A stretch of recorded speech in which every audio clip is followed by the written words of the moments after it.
आज हामी शिला शालिग्रामको सानिध्यमा आएका छौँ।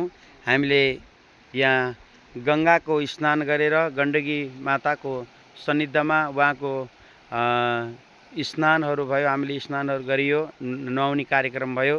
त्यसपछि हामीले यहाँ शिला शालिग्राम भगवानको दर्शन पूजा अर्चना पनि भयो। हाम्रा यहाँ अतिथिहरू, बुवाहरू, माताहरू, दिदीहरू, यहाँ मामाश्रीहरू यहाँ आउनुभएको छ।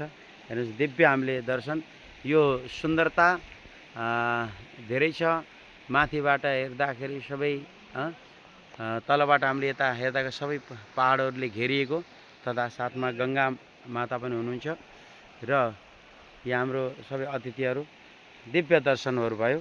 सबैलाई एकचोटि भन्नु राधे राधे, राधे राधे। ल पर्नुहोस् है। पछाडि परे जस्तो भयो।